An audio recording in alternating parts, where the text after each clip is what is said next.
In problem 20, we are supposed to find the area of this regular pentagon with center A. We're told that's the center. There once was a standardized test that asked someone to, I think the students were supposed to find the area of like a hexagon or an octagon similar to this on a standardized 10th grade test in some state, end of course test. I think it was Texas. And they didn't actually indicate that A was the center, and the numbers didn't really work if A was the center. They intended A to be the center. It was a big mess. There was no correct answer on the test, actually. So let's look.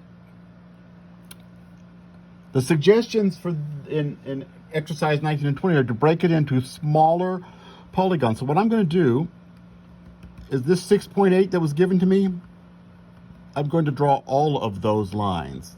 They're all 6.8. And notice I have broken it into 5 triangles. And all of them have exactly the same measurement, 6.8 on both sides and 8 on the bottom. So let me flip this over. What I have is an isosceles triangle with 8 on the bottom. What were they? Centimeters. Right, 8 centimeters and 6.8 centimeters and 6.8 centimeters. Just as we did, if you watch the video for problem 18b, since it's an isosceles triangle, this perpendicular height splits it into 2 equal pieces.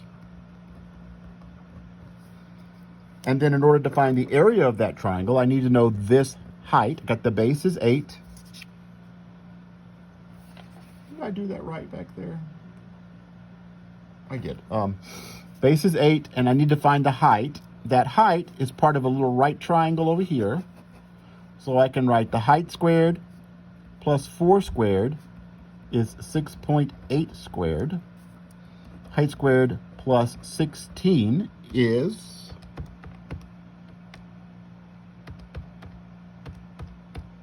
46.24? 46.24. 6.8 squared. That's what I got. So h squared is 30.24. Where did I get that? I subtracted the 16 from both sides. Take square root. What is the square root of 30.24? Approximately, I'm going to say approximately 5.5. Because that's what I get for the square root of 30.24. Can you see my calculator? I get 5.49909. I'm going to round that to 5.5. And then the area of that triangle is therefore 1/2 the base times the height. Remember, then that's going to be an approximation because that was an approximation. I got 22 for that.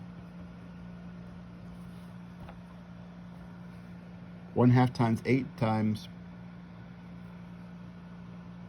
5.5, 22. And that means, flipping back to the front, each of these would have area 22 square centimeters. I found each of those to be 22 by finding that height. The base would be 8, and then I found the height with the Pythagorean theorem. And so 22 times 5 is 110. So the area of that whole thing is about 110 square centimeters because, remember, I approximated the height, and so I get an approximate area.